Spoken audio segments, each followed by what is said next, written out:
televisor aí. Liga, não está ligado não. Olha.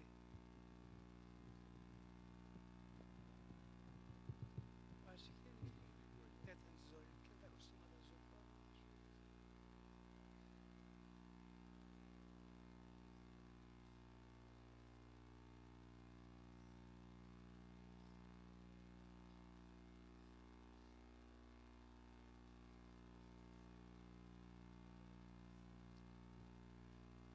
Meus irmãos, a paz do Senhor para todos.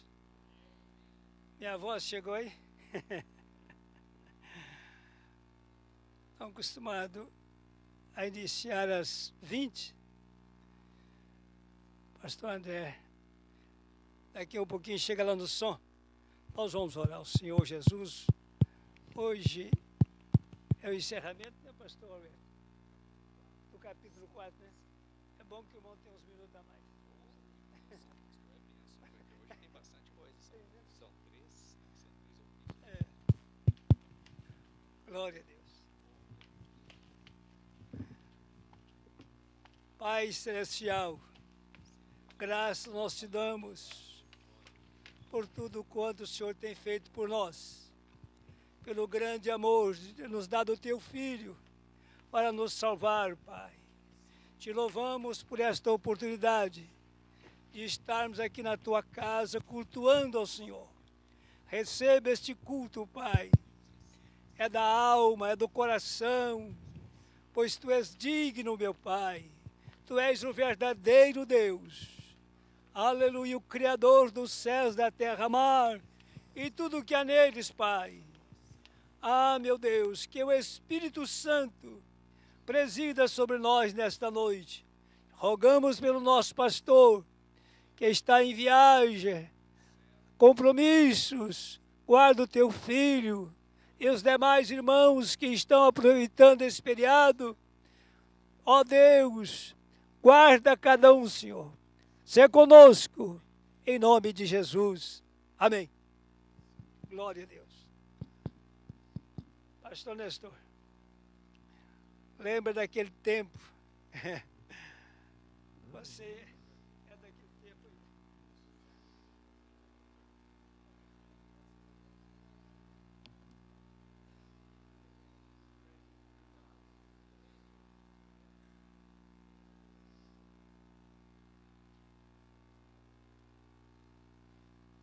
Paz do Senhor, meus irmãos. Graças a Deus. Pastor Agostinho está dizendo isso daquele tempo, não é? Que saía no ar livre. Saía no ar livre, tocando e segurando a partitura na mão, outros gritando. Nós somos desse tempo aí. Graças a Deus. O hino, irmãos, que escolhemos para hoje é o 465, Pastor Grilo. 465.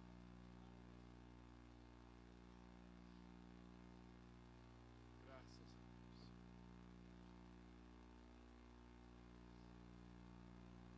Hoje é comemorado, não é? Sexta-feira, quando Jesus foi crucificado. Então, vamos cantar. Ele sofreu por mim.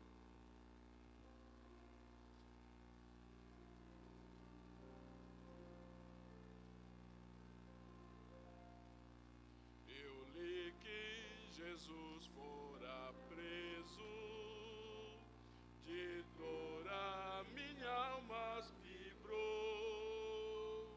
Eu antes assim não sentia, agora isto em mim empolgou. Eu li que ele foi condenado à corte de Jerusalém.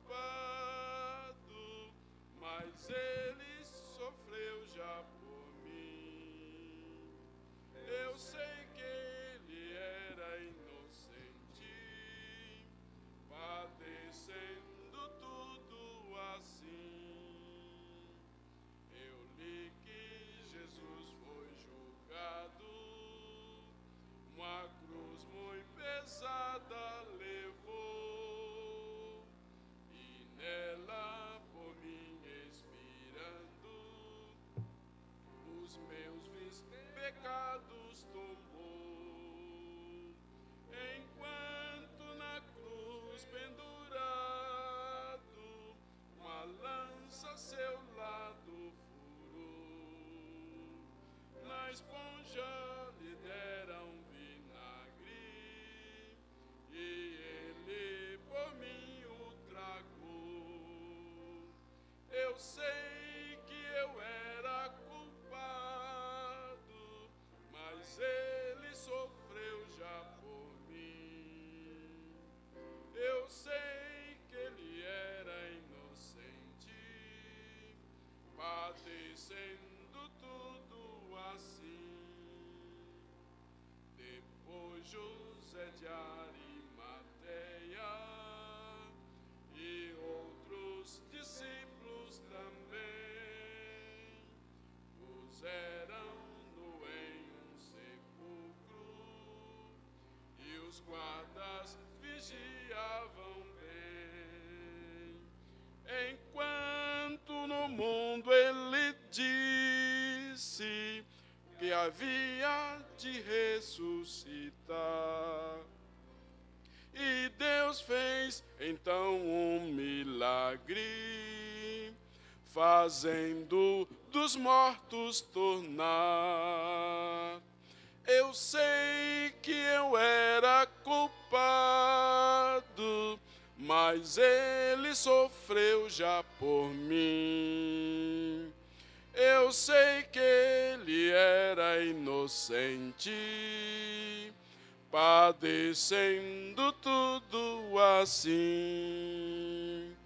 Os guardas ainda vigiavam, quando um anjo veio do céu, e a pedra que estava na porta, com grande poder removeu. Depressa os laços caíram, o plano de Deus era assim. E a luz e a vida resplendem, e isto foi tudo por mim. Eu sei que eu era culpado, mas ele sofreu já por mim. Eu sei que ele era inocente, padecendo tudo assim.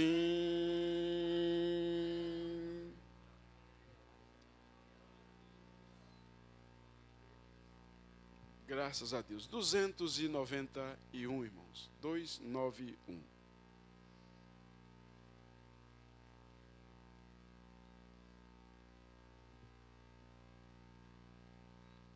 Graças a Deus.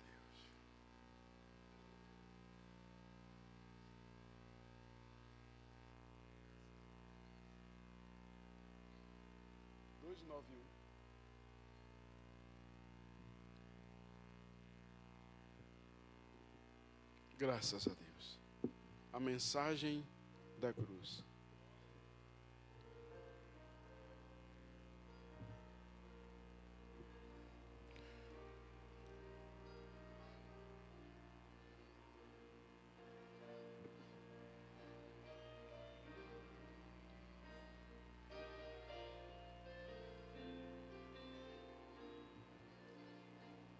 Rude cruz se erigiu, dela o dia fugiu, como emblema de vergonha e dor. Mas contempla essa cruz, porque nela Jesus deu a vida por mim, pecador. Sim, eu amo a mensagem da cruz, até morrer eu a vou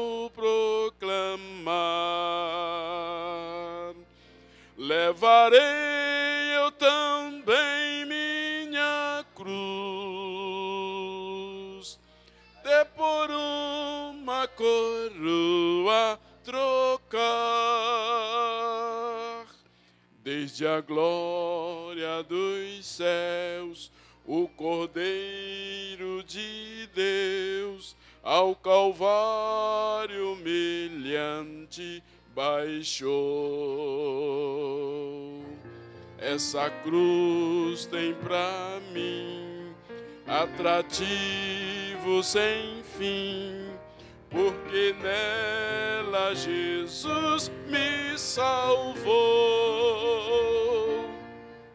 Sim, eu amo a mensagem da cruz, até morrer eu a vou proclamar. Levarei eu também minha cruz, até por uma coroa trocar. Nessa cruz padeceu e por mim já morreu meu Jesus para dar-me o perdão.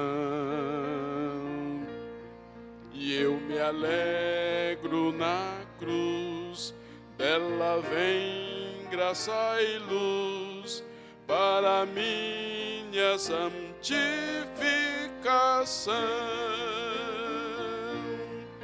Sim, eu amo a mensagem, até morrer eu a vou proclamar.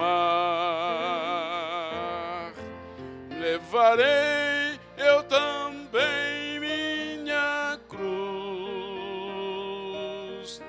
até por uma coroa trocar. Eu aqui com Jesus, a vergonha da cruz, quero sempre levar e sofrer. Cristo vem me buscar e com Ele no lar uma parte da glória hei de ter. Sim, eu amo a mensagem da cruz, até morrer eu a vou proclamar. Levarei eu também minha cruz,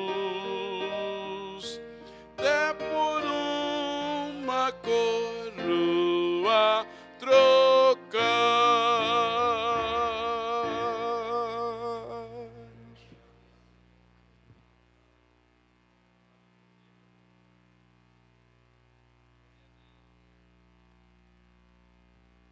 Queridos, a paz do Senhor, a permissão do nosso pastor, Sr. Agostinho, convidamos a todos, por gentileza, se colocar de pé. Vamos ler o Evangelho de Jesus Cristo, segundo escreveu Mateus, o capítulo 13 e o versículo 44 a seguir. Glória a Deus. O Evangelho de Jesus, segundo escreveu Mateus, capítulo 13, versículo 47 a seguir. Diz assim a palavra de Deus: igualmente o reino do céu é semelhante a uma rede lançada ao mar, que apanha toda qualidade de peixe, e estando cheia, os pescadores a puxam para a praia, então assentando-se apanham para o cesto os bons e os ruins, porém lançam fora. Assim será na consumação do século. Virão os anjos e separarão os maus de entre os justos, e lança-os na fornalha de fogo, e ali haverá pranto e ranger de dentes. E disse-lhe Jesus: entendeste todas essas coisas? Disseram-lhe eles: sim, Senhor. E eles disseram-lhe: por isso todos os escribas instruídos acerca do reino do céu é semelhante a um pai de família que tira do seu tesouro coisas novas e velhas. E aconteceu que Jesus, concluindo essa parábola, se retirou-se dali. E chegando à sua pátria, ensinava na sinagoga deles, de sorte que se maravilhavam, diziam: de onde veio a este a sabedoria e essas maravilhas? Não é este o filho do carpinteiro? Não se chama sua mãe Maria e seus irmãos Tiago, José, Simão e Judas? E não estão entre nós todas as suas irmãs? De onde lhes veio, pois, tudo isso? E escandalizavam-se nele. Jesus, porém, lhe disse: não há profeta sem honra a não ser na sua pátria e na sua casa. E não fez ali muitas maravilhas por causa da incredulidade deles. Obrigado.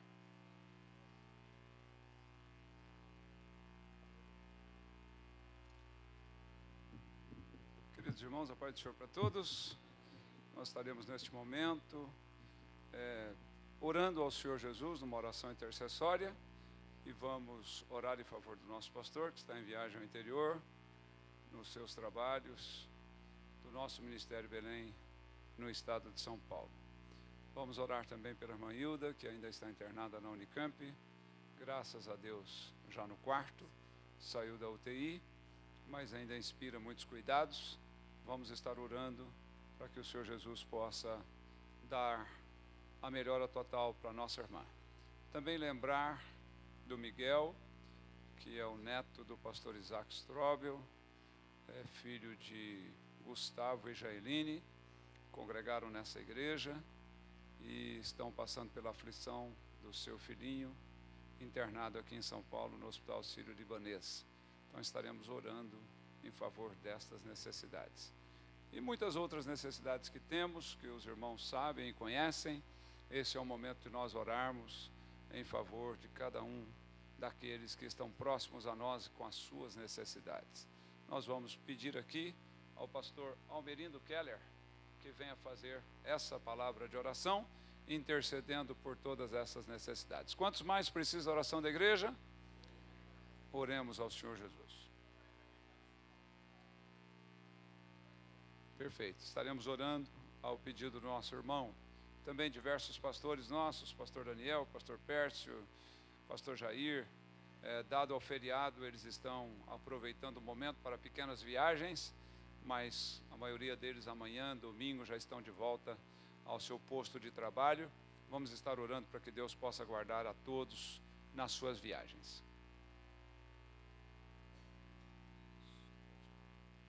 Eu salvo a igreja com a paz do Senhor Jesus. Oramos, irmãos. Deus soberano, graças te damos e reconhecemos que tu és o máximo e soberano Deus. Por isso apresentamos as dificuldades que temos. E apresentamos ao Senhor neste momento nosso pastor Paulo, assim como os demais pastores que se encontram em atividades por outras localizações, que sejam por ti tocados aqueles que se encontram enfermos, problemáticos, hospitalizados, quem sabe até desenganados da medicina, mas tu és o Deus que tem poder para tocar e levantar aquele que está morto, como aconteceu com Lázaro. Por isso entregamos nas tuas mãos essas causas que para nós é difícil, é impossível, mas sabemos que tu és o Deus que nós cremos, único e verdadeiro, sobre todos os deuses existentes na terra, o Deus que pode todas as coisas, porque tu ouves o nosso pedido, está atento ao nosso clamor e estende as tuas mãos para operar maravilhas. Entregamos todas essas causas que foram apresentadas, ó Deus, nas tuas mãos, e em nome de Jesus é que pedimos que tudo venha a ser feito de acordo com a tua vontade e para a glória do teu nome. Amém.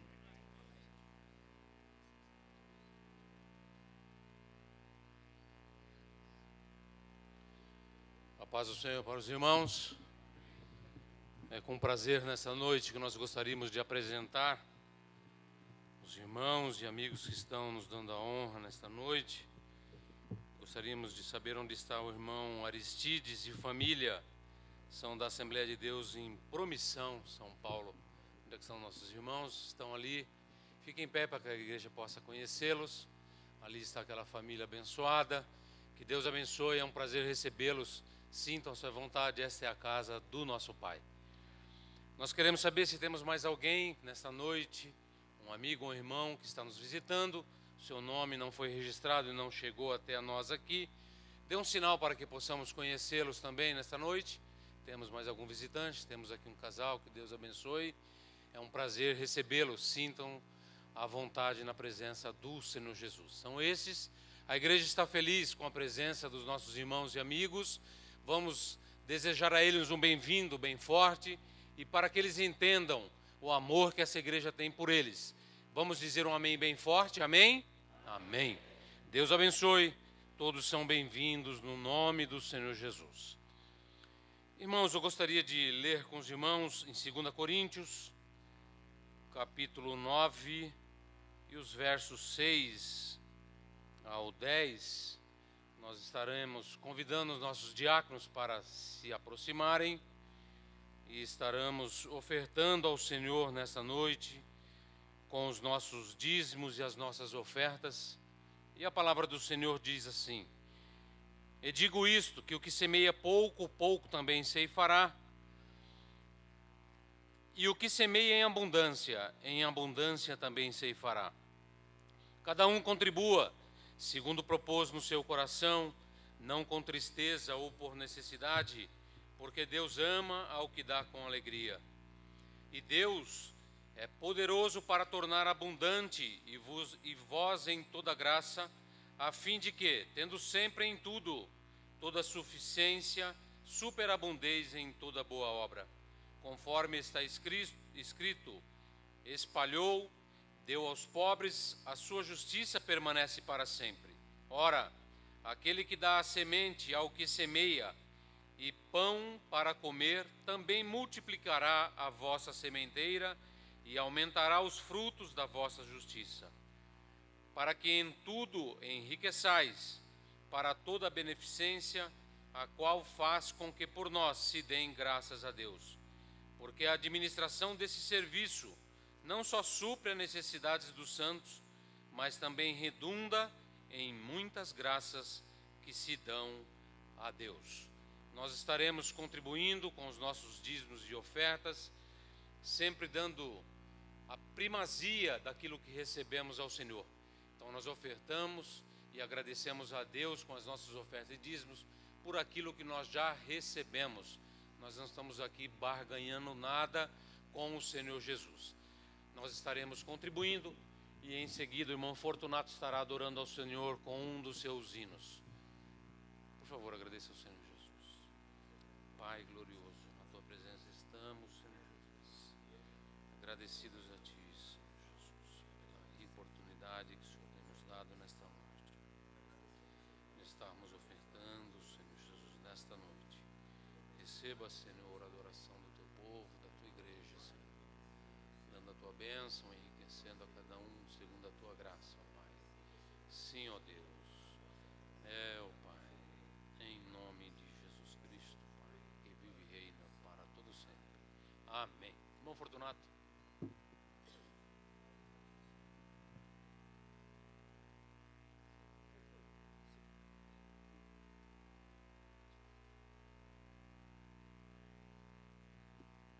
Também cumprimento a amada igreja com a gloriosa paz do Senhor Jesus. Aleluia.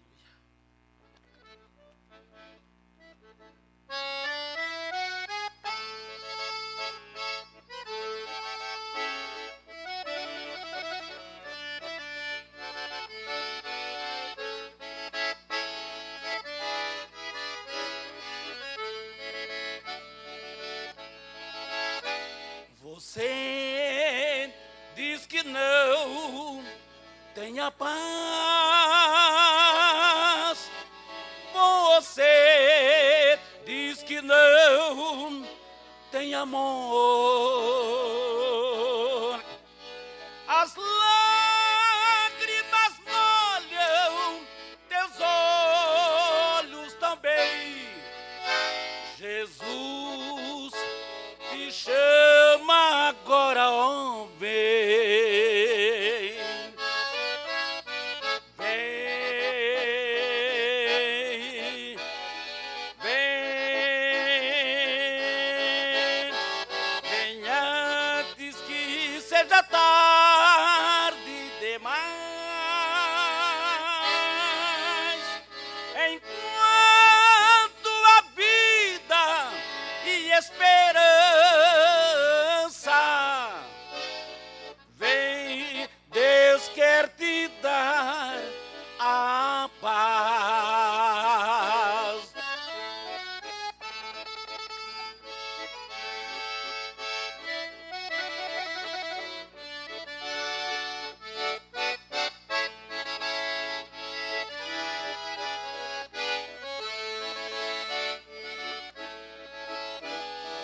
Veja os lírios gentis, veja os pássaros livres e felizes. O mesmo Deus que os cobre de bens te chama agora, ó, vem. Vem, vem, vem antes que seja tarde demais.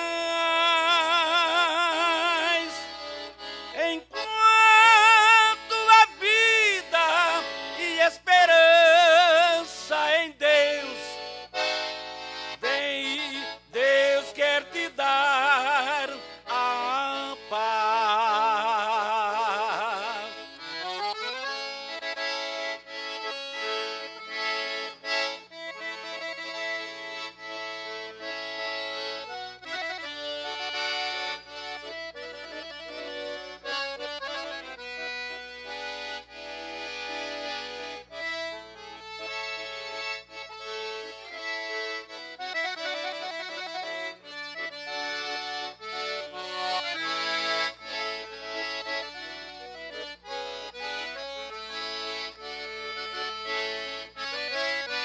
Vem, vem, vem antes que seja tarde demais. Enquanto a vida e esperança vem, Deus quer te dar a paz. Enquanto a vida e esperança em Deus vem, Deus quer te dar a paz.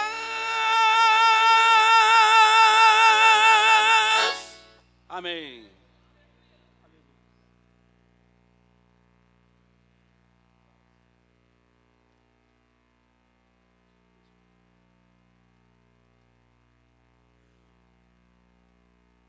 Meus amados, uma vez mais, nos coloquemos de pé, juntamente com o pastor Edivaldo Martins, estaremos orando.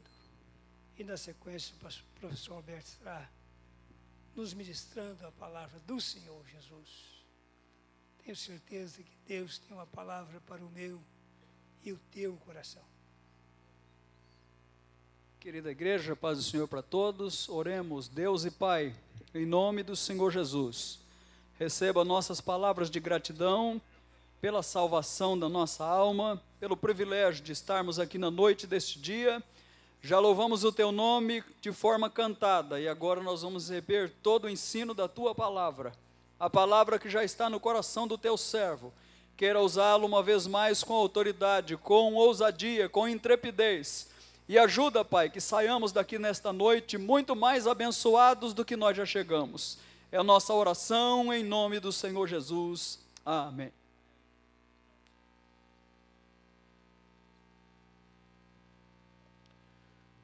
A paz do Senhor, amados irmãos, por gentileza, podeis sentar, graças a Deus por essa oportunidade. Chegamos então no última sexta-feira do mês.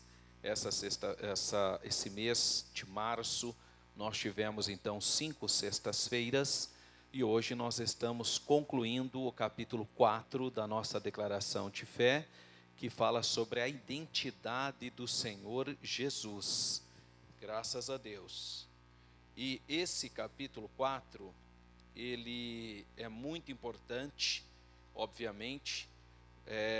Primeiro porque nós somos cristãos, né, irmãos? Então, claro que foi então dado um espaço maior na declaração de fé sobre a pessoa do Senhor Jesus.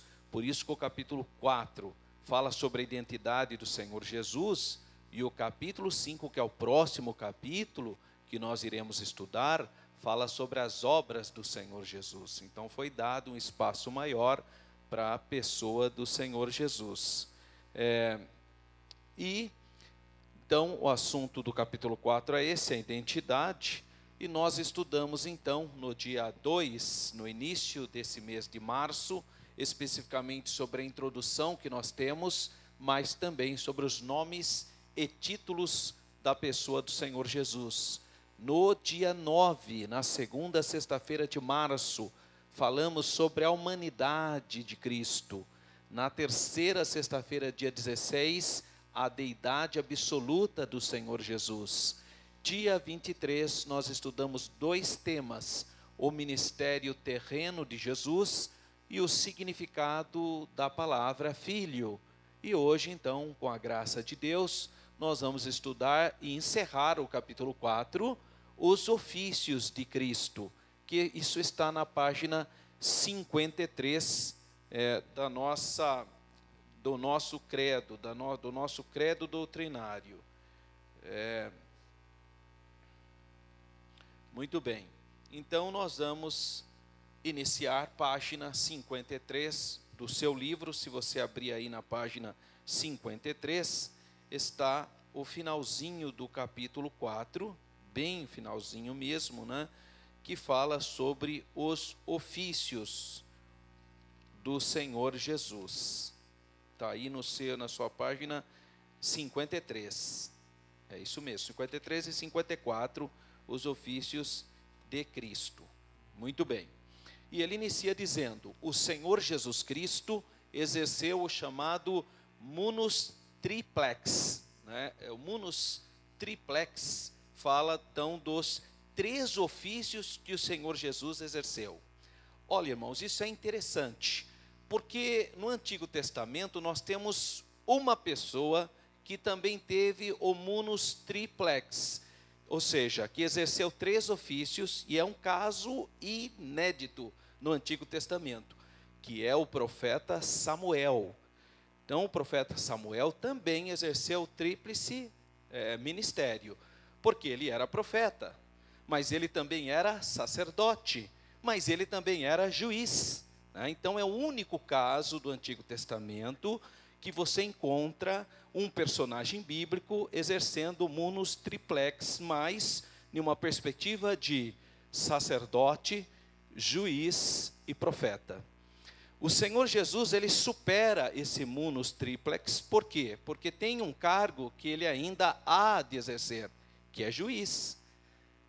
Mas no momento, então, o que nós temos na Bíblia que o Senhor Jesus exerce é profeta, sacerdote e rei. São os 3 ofícios do Senhor Jesus que nós vamos ver nessa noite sobre esses 3 ofícios. Então, é o tríplice ofício de profeta, sacerdote e rei. Graças a Deus. Eram os ofícios mais importantes no Antigo Testamento. São os 3 ofícios mais relevantes do Antigo Testamento. Porque você tinha, só que no Antigo Testamento, o profeta poderia ser o sacerdote ou o rei. Só que o sacerdote nunca podia ser rei. E o rei nunca podia ser sacerdote. Então veja, o rei poderia ser profeta? Poderia. Vamos dar um exemplo? O rei Davi. O rei Davi profetizou. Então era um rei que profetizava. Lembra que virou provérbio em Israel? Saul no meio dos profetas, profetizando. Então o rei podia profetizar? Podia. Mas o rei não podia ser sacerdote. Veja que Deus rejeitou Saul. Um dos motivos foi porque ele tentou exercer o ministério de sacerdócio, que era exclusivo do sacerdote. Ele estava num aperto, os filisteus estavam chegando, ele percebeu que o povo estava ficando preocupado, porque os filisteus estavam preparados para a guerra. E, no entanto, o profeta Samuel não chegava para fazer o sacrifício, para eles poderem ir para a guerra. E o rei Saul, naquele aperto, ao invés dele esperar em Deus, confiar em Deus, não, ele foi e resolveu fazer o ofício do sacerdócio ele mesmo. Foi lá e sacrificou. Uma hora que ele acabou de sacrificar, o sacerdote chegou.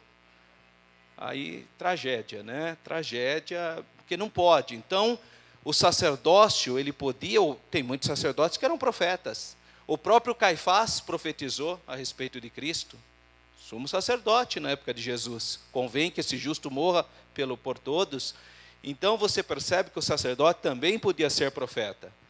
Mas o sacerdote não podia ser rei. Por quê? Por causa das tribos em Israel. O sacerdócio vem da tribo de Levi. Então, se você fosse da tribo de Levi, você jamais poderia ser rei. Por quê? Porque o rei vem da tribo de Judá. Então, quem nascia na tribo de Judá podia ser rei, se fosse descendente de Davi. Mas não podia ser sacerdote. Por outro lado, se você nascesse na tribo de Levi, descendente da casa de Arão, podia ser sacerdote, mas não podia ser rei.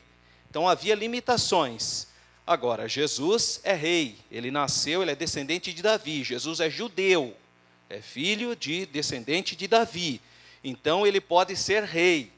Muito bem, ele herda então de Davi. Mas ele não poderia ser sacerdote segundo a ordem de Arão. E ele não é mesmo sacerdote segundo a ordem de Arão. Jesus é sacerdote eterno segundo a ordem de Melquisedeque. É uma outra ordem que aparece no Salmo de número 110, que é uma profecia de Davi, que provavelmente Davi falou sem ter noção do que estava falando, porque ele diz, tu és sacerdote eterno segundo a ordem de Melquisedeque. Ele está se referindo ao Messias. Então, para ser sacerdote e rei ao mesmo tempo, pode ser se fosse da ordem de Melquisedeque, porque Melquisedeque, que aparece em Gênesis 14, é rei e é sacerdote.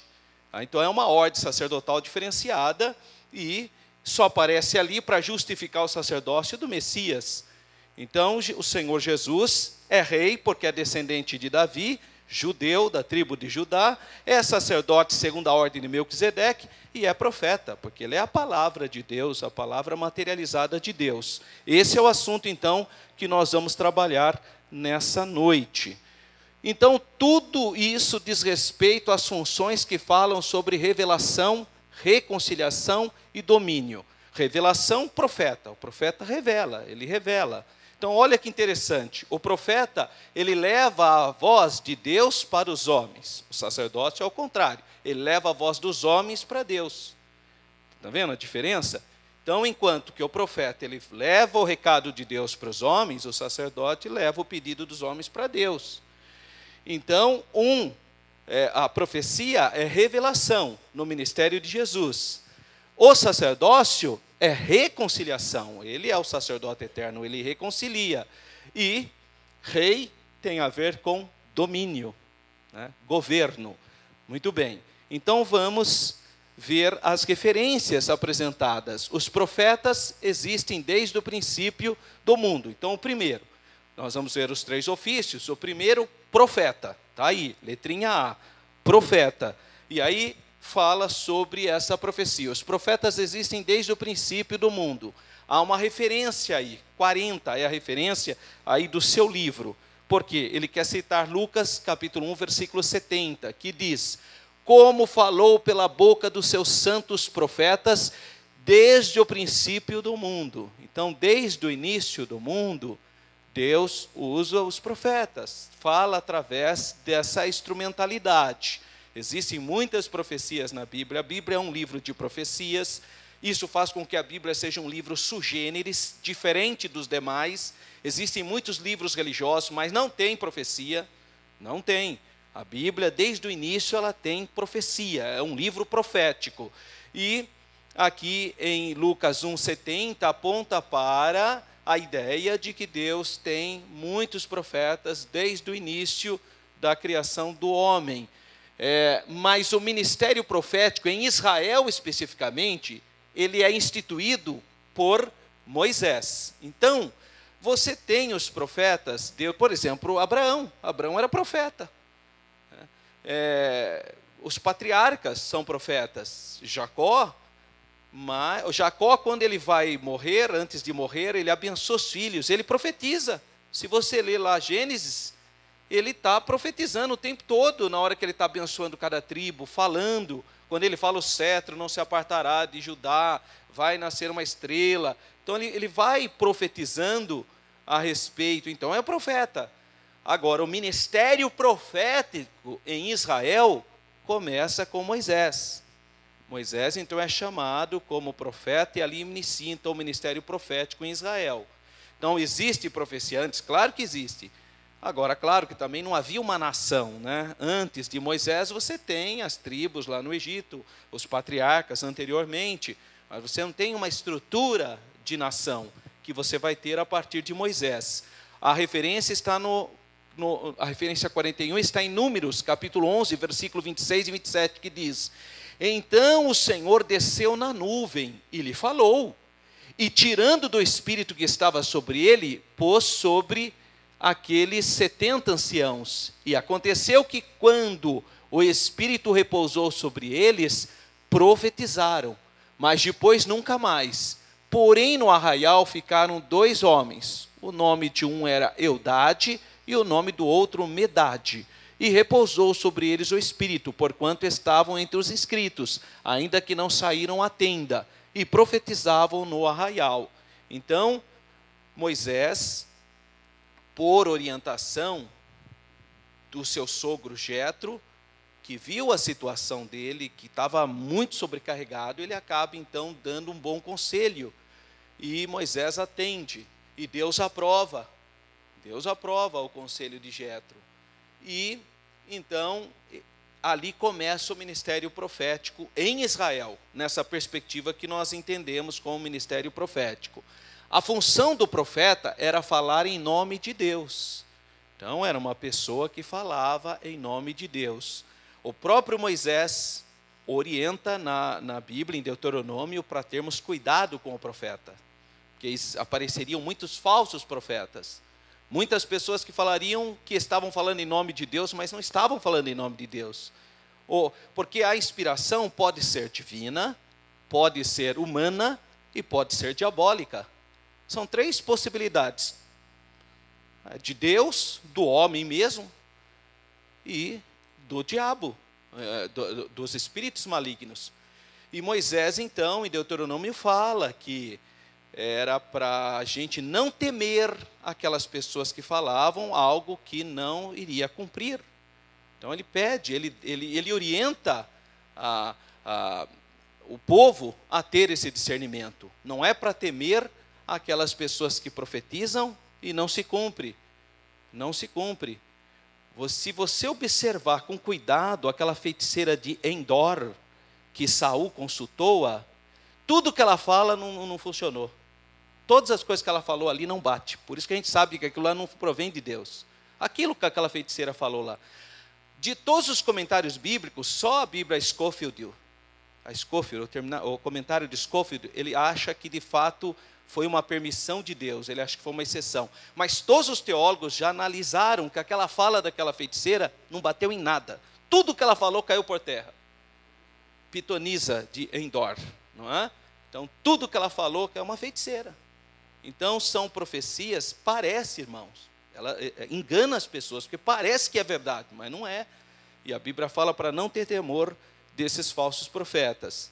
A função do profeta era falar em nome de Deus. Na referência 42, que é Êxodo 7:1, declara: então disse o Senhor a Moisés: eis que te tenho posto por Deus sobre Faraó, e Arão, teu irmão, será o teu profeta. Tu falarás tudo o que eu te mandar. E Arão, teu irmão, falará a Faraó, que deixe ir os filhos de Israel da tua terra. Então, Deus falou para... Na verdade, aqui, o Moisés é muito interessante a vida de Moisés. Ele viveu 120 anos, 40 anos ele estava no Egito, estava no auge da sua capacidade física e intelectual. Então ele achou que aquele era o momento que Deus ia libertar Israel, porque era lógico. É óbvio que Deus ia libertar Israel através dele, porque ele foi pego como criança no Egito por um milagre. Porque muitas vezes a Bíblia não é um livro de história. Ela tem história, mas não é um livro de história. Então não há detalhes que quem vê com atenção percebe. Por exemplo, quando a mãe de Moisés, Joquebede, colocou lá a criança naquele cestinho no rio Nilo, o rio Nilo na época de Moisés era infestado de hipopótamos, de crocodilos, o rio era infestado disso.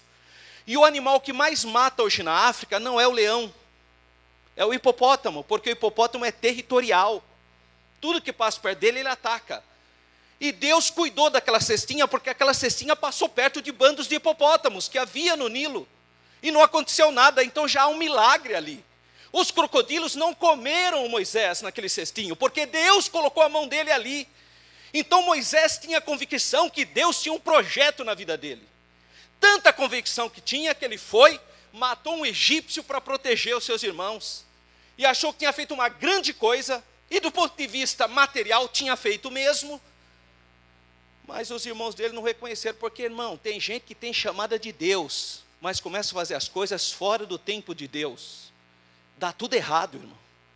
A pessoa, eu não entendo, minha mãe me consagrou, eu tenho certeza da minha chamada, mas você começou no tempo errado. Nós precisamos ter sensibilidade espiritual para esperar o tempo de Deus para começar a fazer a obra de Deus. E Moisés, que começou o mistério fora, com razão sofreu. Aí fugiu, achou que não tinha mais chamada de Deus. Ficou lá, 40 anos no deserto, só cuidando de ovelha. Aprendeu a falar medianita, não falava nem egípcio mais. E aí ficou, depois de 40 anos, ele achou que ele não era mais nada. Mas, depois de 40 anos, Deus observou e falou, bom, agora acho que ele está preparado, porque agora ele sabe que quem vai tirar Israel sou eu, não ele.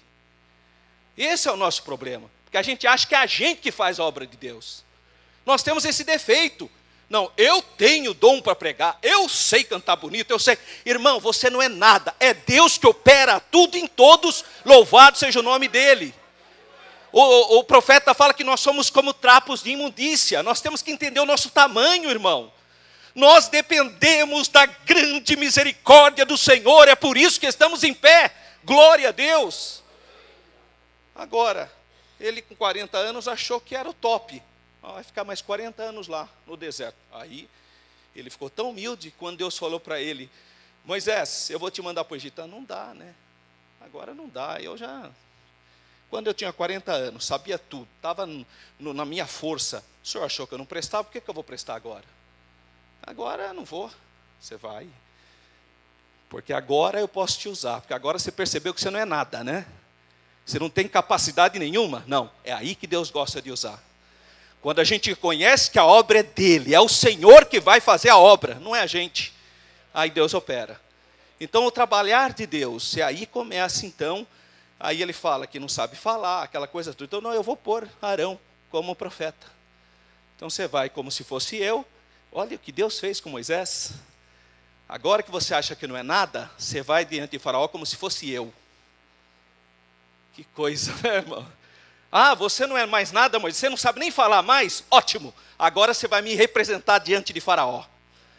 E o seu irmão vai ser como profeta, ele vai falar o que eu quero que Faraó saiba. Glória a Deus. Então é isso que diz Êxodo 7:1. Graças a Deus. No Novo Testamento, revela que o próprio Jesus considerava-se profeta, pois ele mesmo disse que era profeta. Olha aí o que ele disse. Importa, porém, caminhar hoje, amanhã e no dia seguinte, para que não suceda que morra um profeta fora de Jerusalém. Ele está falando dele mesmo. Ele estava falando dele. Então ele se considerava profeta. E como tal, ele foi aclamado diversas vezes pelo povo. Olha o que o povo declarou. escandalizavam-se nele. Aliás, o pastor aqui leu aqui um versículo também, né, que o pessoal se escandalizava, falou, mas isso aí não é o filho da Maria, de José? Os irmãos dele não estão aqui, não foram tudo criado com a gente? As irmãs dele, olha, irmãos e irmãs. Falei, como isso? Quer dizer, se escandalizavam. Então, escandalizavam-se nele. Jesus, porém, lhes disse, não há profeta sem honra, a não ser na sua pátria e na sua casa. Então, as pessoas falam, mas não é possível que esse Jesus é um profeta. Como nós conhecemos ele aqui em Nazaré? A mãe dele é a Maria, o pai é José, os irmãos dele estão tudo aqui com a gente, irmã. Quer dizer, eles tinham dificuldade em entender que Jesus era o profeta. Capítulo 21, versículo 11 de Mateus. E a multidão dizia, este é Jesus, o profeta de Nazaré da Galileia. Olha aí. Então, o povo reconhecia o ministério profético do Senhor Jesus. Todas as atividades registradas nos evangelhos revelam que Jesus era verdadeiramente profeta. Isso está na referência 43, Atos 3, 22. Olha que palavra, irmãos. Porque Moisés disse, o Senhor vosso Deus levantará dentre vossos irmãos um profeta semelhante a mim. E a ele ouvireis em tudo quanto vos disser. Olha o que Moisés está dizendo. O Senhor vosso Deus levantará dentre vossos irmãos. Moisés está falando do povo de Israel, irmãos. Ele não está falando dentre os árabes, dentre o povo dos Estados Unidos. Não, ele está falando entre os irmãos. Está falando entre o povo judeu, entre o povo de Israel. Entre o povo de Israel, entre os seus irmãos. É isso que ele está falando. Um semelhante a mim, a ele ouvireis, e em tudo quanto vos disser. E como nós sabemos que essa é uma profecia que se refere ao Senhor Jesus, e é exclusiva do Senhor Jesus? Porque em Atos dos Apóstolos, aparece então Pedro e outros discípulos reconhecendo que esse profeta que Moisés falou se tratava de Jesus e de nenhum outro. Então ele é profeta. Era então o Deus homem, nós já estudamos isso, o verbo que se fez carne, que quis assumir o ofício de profeta no exercício do seu ministério terreno, visto que o profeta é a boca de Deus, como eu disse, é Deus falando para o povo. Essa é a função do profeta. Referência 44 é Êxodo 4:12. Vai, pois, agora, e eu serei com a tua boca, e te ensinarei o que has de falar. Então, é a boca de Deus a palavra profética. A Bíblia é a boca de Deus falando conosco, o que está escrito na Bíblia. Se nós temos que ter reverência, por que nós temos que ler a Bíblia todo dia? Todo dia, irmão, porque Deus está falando com você todo dia. Olha que privilégio. Então é bom que os irmãos compreendam isso. Quando você lê um salmo, quando você lê o evangelho, Deus está falando com você, é a boca de Deus. Seu porta-voz, que fala em seu nome e prega com autoridade do céu. Jesus, de forma singular, como ninguém, apresentou todos esses requisitos. Ele disse, João 14:24, a palavra que ouvistes não é minha, mas do Pai que me enviou. Então a palavra do Pai. Jesus é a palavra, então, do Pai. Muito bem, então, esse é a primeira parte que fala sobre o profeta, no nosso livro. Ele encerra aqui na página 54, nós estamos falando dos três ofícios de Jesus, essa é a primeira ênfase sobre o ofício de profeta. Agora a gente entra na letra B, sacerdote. Sacerdote é aquele, então, que intercede o povo perante Deus. O sacerdócio araônico, com todo o sistema de sacrifício, tinha a função de promover uma mediação entre Deus e os filhos de Israel. Engraçado, irmãos. Até o ano 70, em Jerusalém, tinha o sacerdócio arônico e as oferendas estavam lá. Essa última carta que nós estudamos sobre Hebreus, eu tive a oportunidade, pelo menos, de comentar com os professores da escola bíblica e falei também com os nossos alunos, porque nós temos um sacerdócio araônico idealizado. Então, que dá a impressão que Arão vinha com aquela roupa linda, pegava a ovelhinha, colocava sobre o altar, cortava o pescocinho da ovelhinha, pegava aquela bacinha com sangue, pegava o hisopo, que é um raminho, um arbustinho, molhava no sangue e espargia, aquelas gotinhas, né, pingavam sobre... Isso é idealização. A prática era Hoje a proteção dos animais, o pastor Cleuton, ia proibir hoje. Porque aquilo lá, imagine, irmão, a fila de animais, aquele cheiro, já foi em abatedouros, aquela fila, aqueles animais tudo berrando, o sacerdote pegava, jogava lá, passava o cutelo, sangue que voava para tudo quanto é lado, pegava aquela bacia com sangue e aspargindo.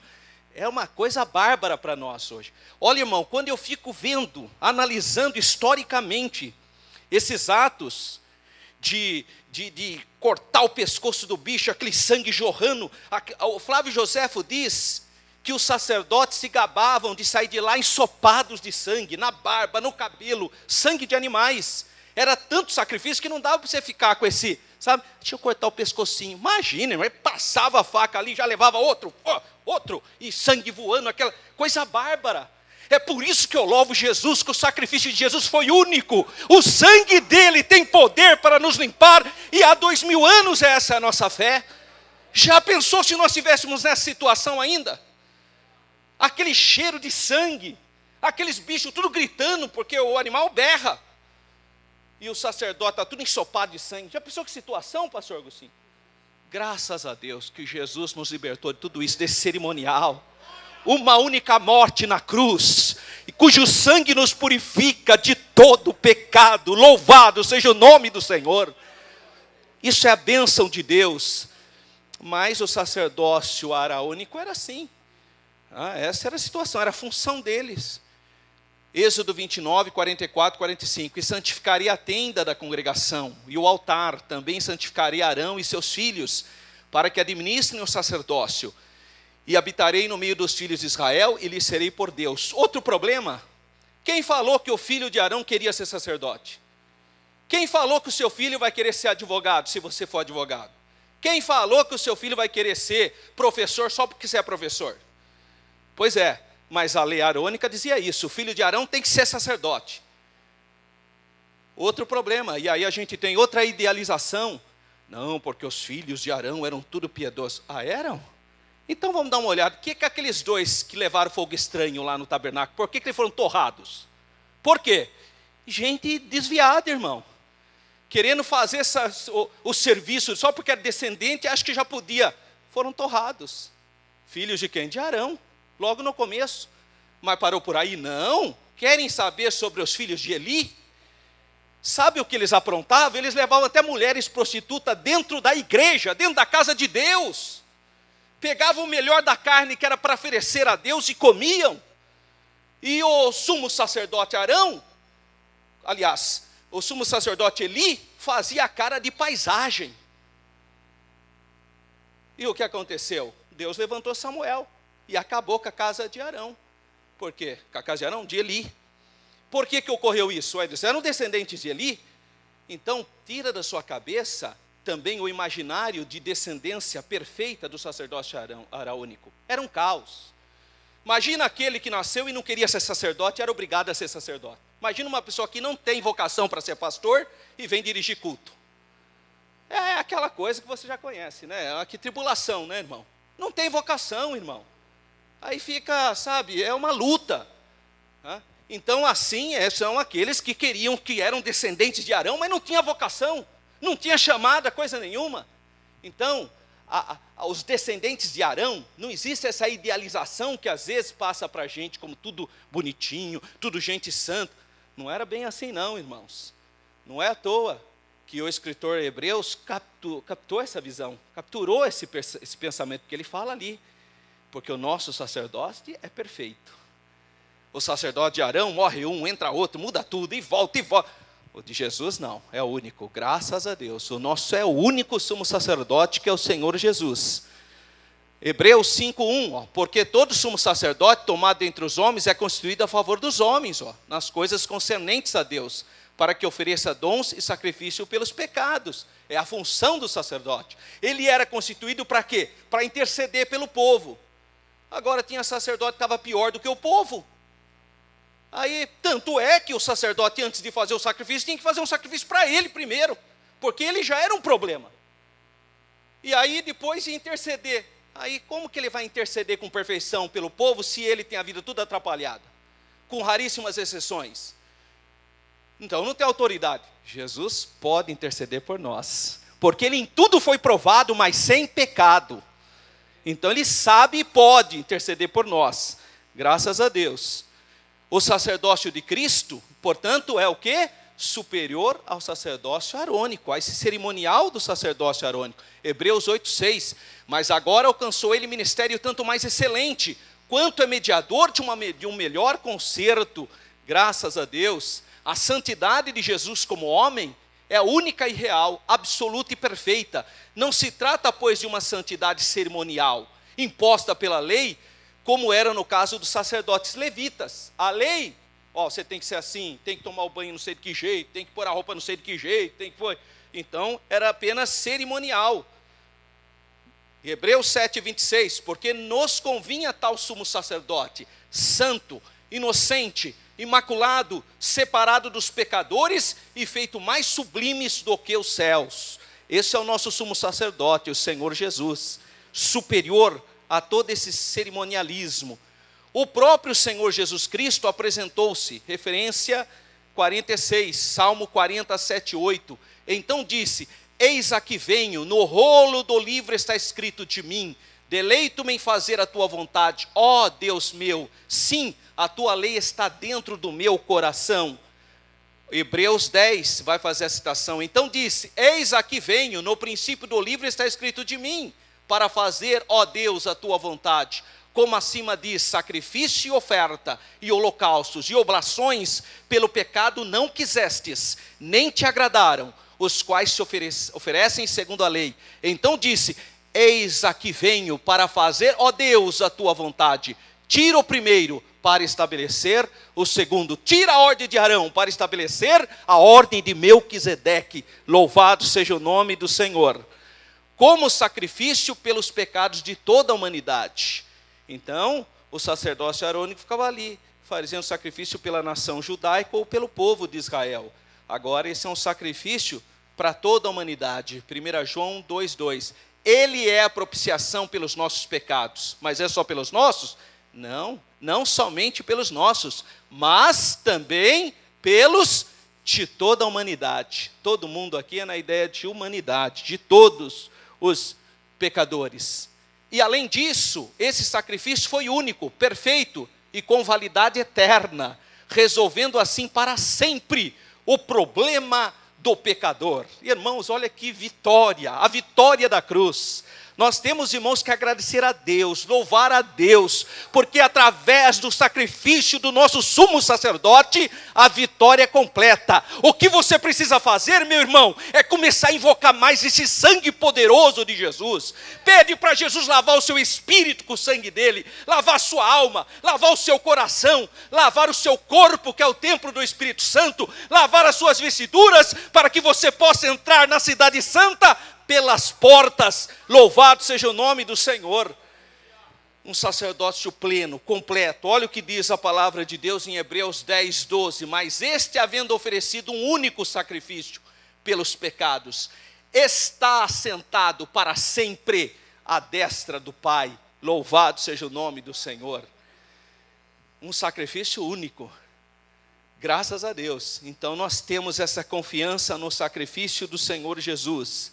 O sacrifício de Cristo soluciona objetivamente os efeitos do pecado na vida daquele que crê no sacrifício vicário do Calvário. Então, o sangue de Jesus, aquele sangue que Jesus verteu na cruz do Calvário, tem poder e soluciona e resolve o problema da pecaminosidade humana. E responde afirmativamente à oferta da graça de Deus. Cristo recebendo como seu único e suficiente Salvador. Então, quando nós somos tocados pela graça de Deus, o favor imerecido de Deus, Ele habilita o nosso livre-arbítrio para crer ou não crer. E quando você crê, então você é justificado. Glória a Deus, pelo sacrifício de Jesus. Você nasceu de novo e agora você inicia a sua caminhada de santificação. Louvado seja o nome do Senhor. E agora encerra então o ofício de sacerdote. Então nós vimos o ofício do profeta, o ofício de sacerdote. E agora nós entramos no último ou terceiro ofício, rei. Jesus Cristo é o Rei dos Reis e o Senhor dos senhores. O que diz Apocalipse 19:16? E na veste e na sua coxa tem escrito este nome: Rei dos reis e Senhor dos senhores. Graças a Deus. Os grandes reis, impérios da história vieram e já se foram. Vamos dar exemplos históricos. O primeiro império mundial teve sua sede na África. O mundo pensa que a África é um continente. Não, irmão. A África já foi um dos locais onde teve o império mais glorioso da história humana, que é o Egito. O Egito é um país que está no nordeste da África. Então, o primeiro grande império mundial foi africano, que é o Império Egípcio. Mas caiu. Aí surgiram impérios da Ásia. Então a gente fala que o cetro, a coroa, saiu da África e foi para a Ásia. Como, por exemplo, a Síria, o grande império assírio, capital Nínive. Depois o grande império babilônico, ou o segundo império babilônico, com o rei Nabucodonosor e os seus descendentes. Então o cetro foi para a Ásia. E depois caiu entre duas nações, os medas e os persas, e o grande império persa na Ásia. Então o cetro saiu da África e ficou passando por esses povos na Ásia. E aí surgiu o Império Macedônico, o grego macedônico, da Europa, a Grécia. E aí a Grécia derrota os persas, e aí o cetro vai para a Europa. Estão vendo a história mundial dos impérios? África, Egito, Ásia, Assírio, Babilônico, Medo-Persa. E agora foi para onde? Foi para a Europa, para a Grécia. E a Grécia foi para Roma, ainda Europa, bota lá a Península Itálica. Então continuou na Europa o cetro, no Império Romano, por muitos anos. Depois ele começa a se deslocar de volta para a Ásia com o Império Bizantino, até surgiu o Império Muçulmano, o Império Árabe. Então volta de novo para a Ásia. Então, África, Ásia, Europa, Ásia.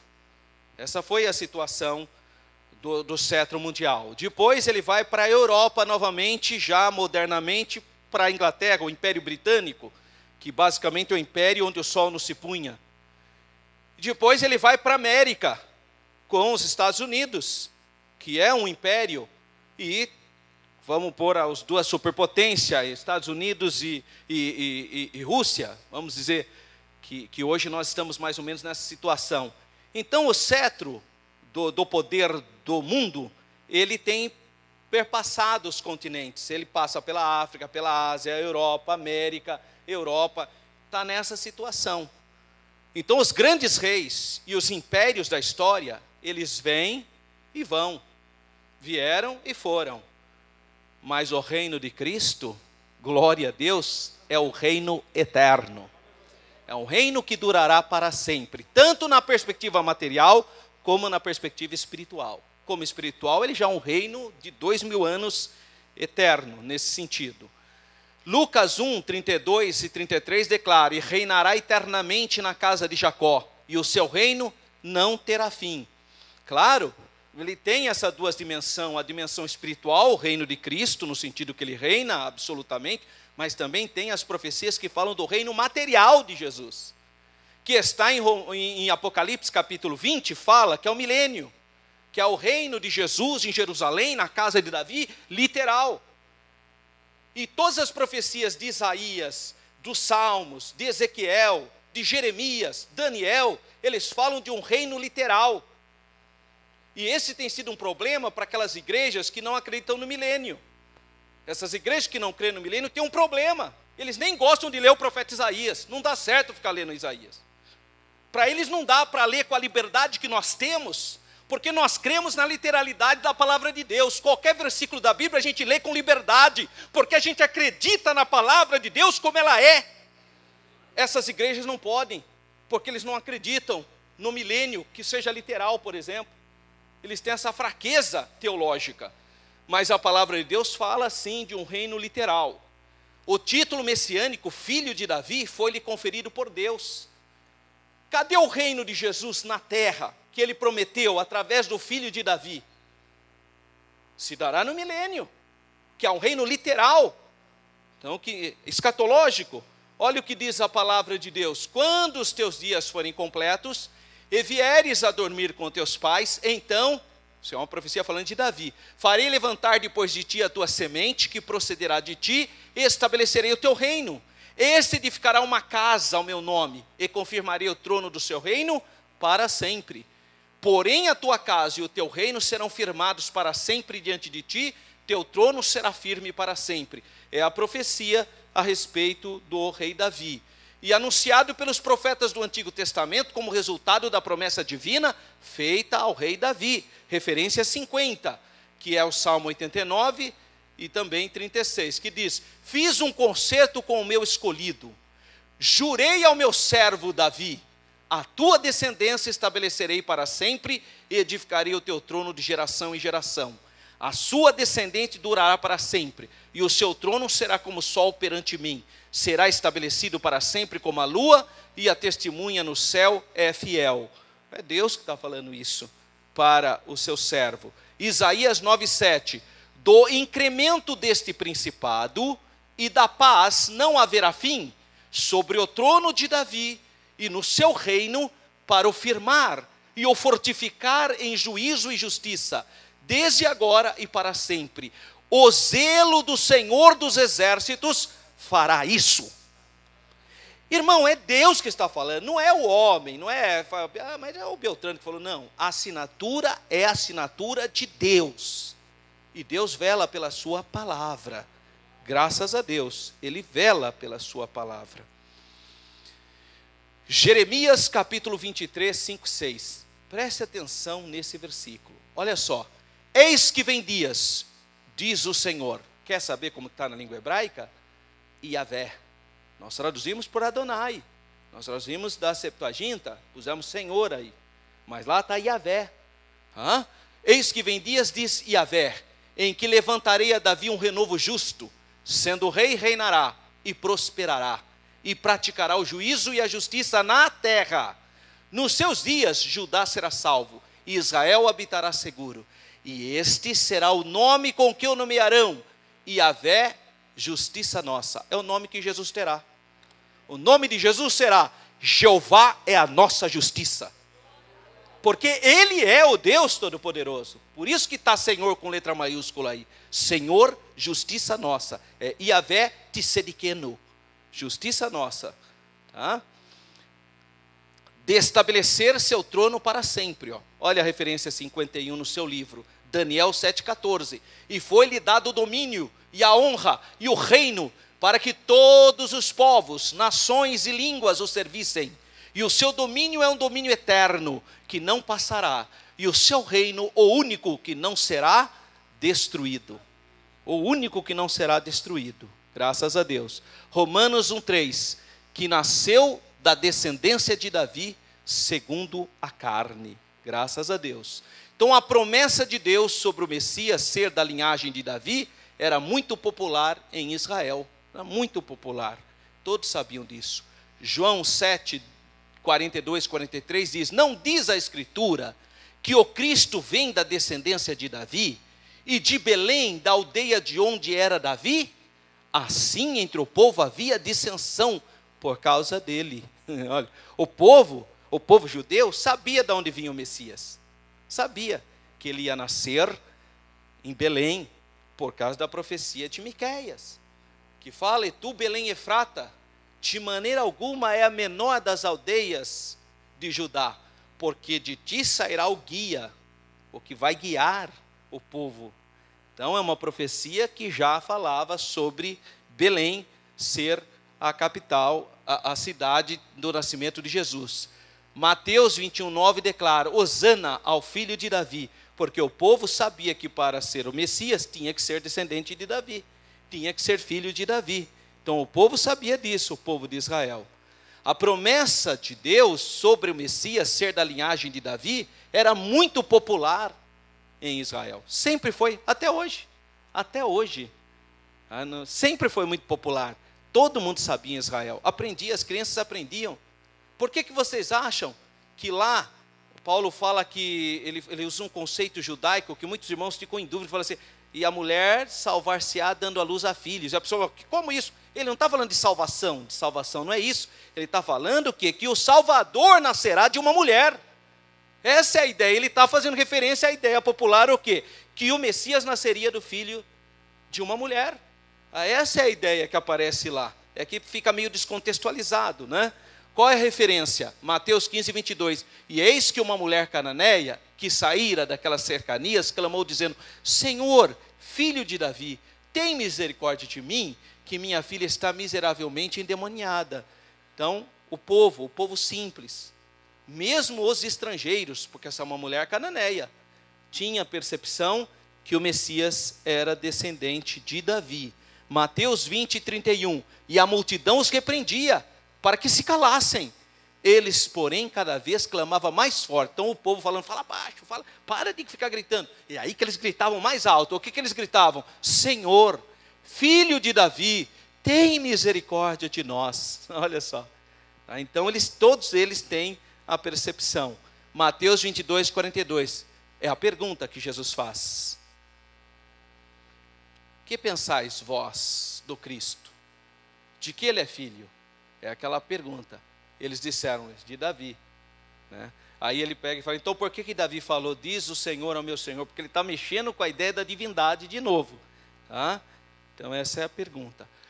O qual lhe confere o direito do trono de Davi como seu herdeiro legítimo. Jesus é o herdeiro legítimo do trono de Davi. Lucas 1, 32, 33.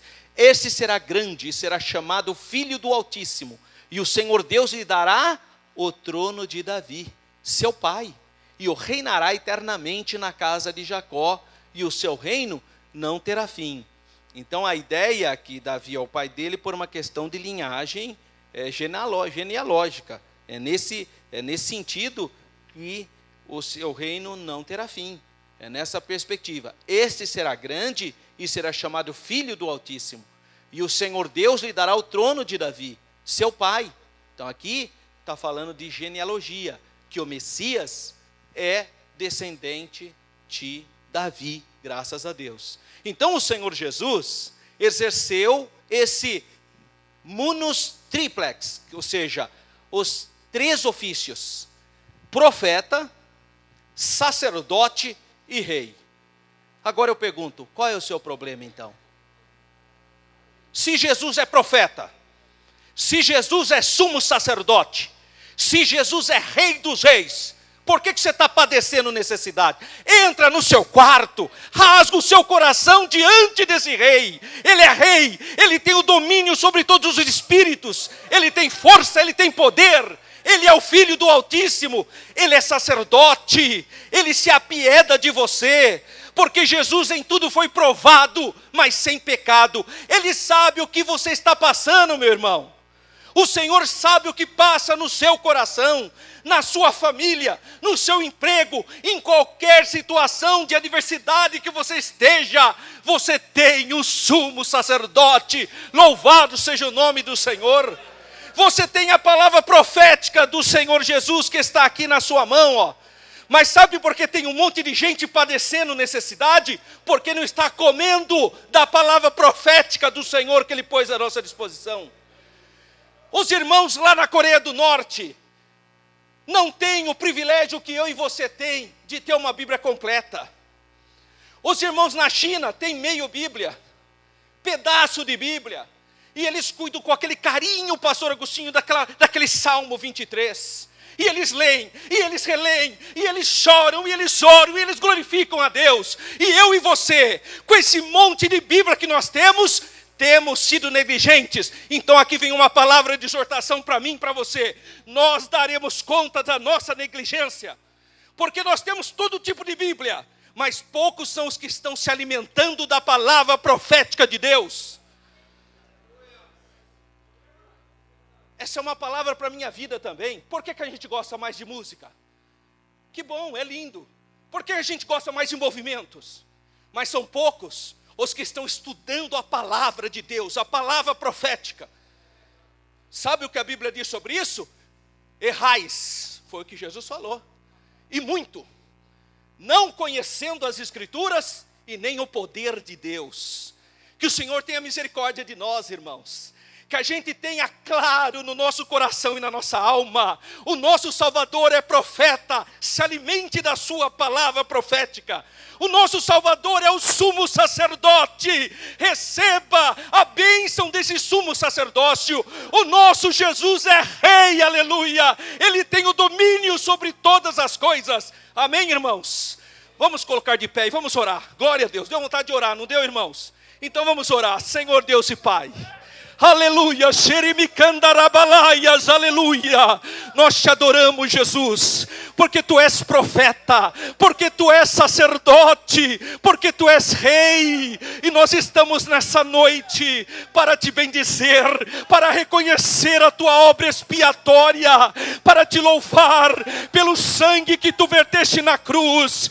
Pai, nós te bendizemos, te agradecemos, te louvamos e pedimos nesta noite que o Senhor envie a tua cura, a tua libertação, que o Senhor faça milagres em nossas vidas e que possamos compreender a grandeza da pessoa de Jesus, profeta, sacerdote e rei. Louvado e engrandecido seja o teu nome para todo sempre. Amém, meus irmãos? Amém.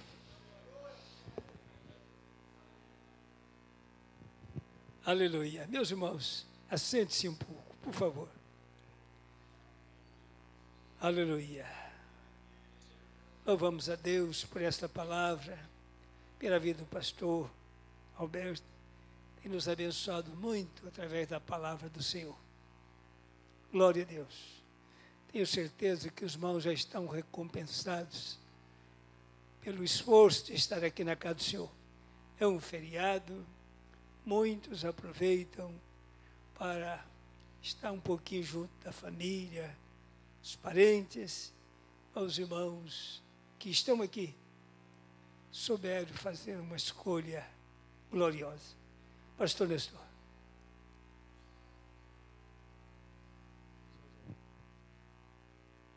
Meus irmãos, segundo a informação que temos, haverá vigília logo mais às 23h30. Os irmãos que quiserem participar terão essa oportunidade.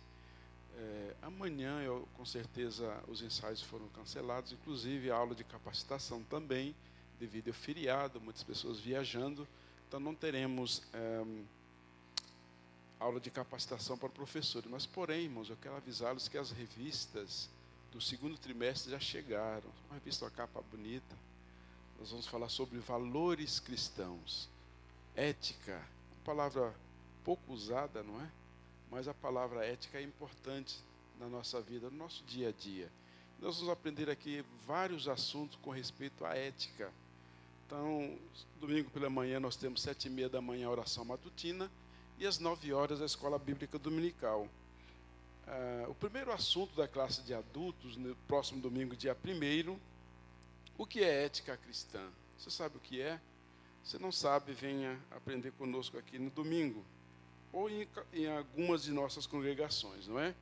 A segunda lição, ética cristã e a ideologia de gênero, um assunto que está em voga em todo o nosso país, não é? Um assunto muito importante, você não pode ficar de fora. Terceira lição, ética cristã e direitos humanos, também um assunto muito importante. Lição 4, ética cristã e aborto.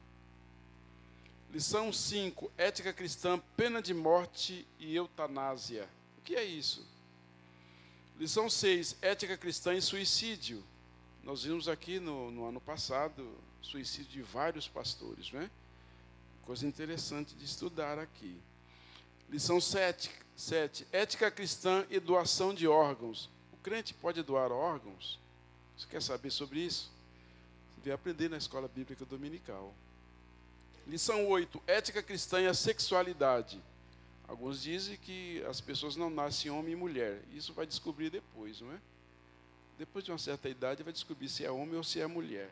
Então, venha estudar conosco para entender bem isso daqui. Eu sei que vocês já entendem, mas para poder refutar essas doutrinas, não é, heréticas, é importante conhecermos de acordo com a palavra de Deus. Lição 9, ética cristã e planejamento familiar. Lição 10, ética cristã e vida financeira. Lição 11, ética cristã, vícios e jogos. O crente pode jogar ou não? Lição 12, ética cristã e política. E por último, a lição 13, ética cristã e redes sociais, que é um assunto muito importante, não é, irmãos? Pessoas que perderam o domínio da tecnologia, não é? Tem muitos que não podem usar a tecnologia, que é igual criança quando come doce, não é? Se lambuza toda, ou um sorvete, por exemplo, não sabe usar e aí se lambuza tudo. Então, cuidado que nós temos que ter com isso. Então, o comentarista desse trimestre é o pastor Douglas, não é? Ele está nos chamando a atenção a respeito desses assuntos. Então, venham, irmão, na escola dominical, não fique de fora. É o primeiro domingo do mês de maio, de abril, aliás, no mês de abril. Então, venha participar da escola dominical. É a primeira lição do segundo trimestre. E à noite, às 18 horas. Bem lembrado, né? É o primeiro culto aqui na igreja sede, irmãos, que vai começar às 18 horas a partir de domingo que vem. Então, todos os domingos, de domingo para frente, os nossos cultos aqui na igreja sede será a partir das 18 horas. Se você quiser participar aqui do culto aqui na sede, venha às 18 horas, iniciar o culto às 18 horas. E você e sua família, são os nossos convidados especiais. Amém? Esses são os avisos. Queridos irmãos, vamos colocar de pé e agradecermos a Deus por essa palavra. Oramos para que Deus falasse conosco. Ele falou. Agora vamos agradecê-lo. Agradecer a Deus pela Bíblia, né? Este livro singular. Livro dos livros, né? Como é bom agradecer a Deus pelos intérpretes da Bíblia, né? Quanta gente aprende com esses homens. Glória ao nome do Senhor Jesus. Meu povo pereceu porque lhes faltou a palavra. Então, irmãos, a palavra de Deus é vida. Ela é lâmpada para os nossos pés e luz para o nosso caminho, né? Aleluia. Quem vive e caminha pela Bíblia, ele não erra, meus irmãos. A Bíblia, ela tem a rota certinha para nós. Querido irmão, vem aqui orar, meu filho. Pedro Monteiro, pastor Pedro, ora aqui. Queridos, a paz do Senhor Jesus a todos. Oremos, querido Deus e eterno Pai, e nós te agradecemos, nós te louvamos, nós te adoramos, Senhor, pela tua palavra, que ela foi muito bem explanada e explicada, Jesus querido, para o nosso entendimento. Jesus querido, eu quero te agradecer, Senhor, por esta rica oportunidade de poder ouvir este ensinamento, Jesus querido. Agora eu te peço, nos conduz em paz até os nossos lares, Senhor. Livra do mal, livra, Jesus querido, nós de qualquer surpresa desagradável. Senhor Deus, nos dê um final de semana abençoado, debaixo, Senhor, da tua bênção, Deus. É o que eu te peço e já te agradeço no nome de Jesus. Que a graça de nosso Senhor Jesus Cristo, o amor de Deus, nosso Pai, a comunhão e a consolação do Espírito Santo seja com todos, hoje e sempre. Todos digam amém. Confraternize com teu irmão, saudando com a paz do Senhor e ide em paz. Alô, irmãos, quem precisar desse material está disponível no meu site. Quem precisar desse material que foi apresentado aqui, que é o PowerPoint, né? Você pode pegar no meu site, www.tudojuntoprofessoralberto.com.br. Está disponível já para os irmãos, tá?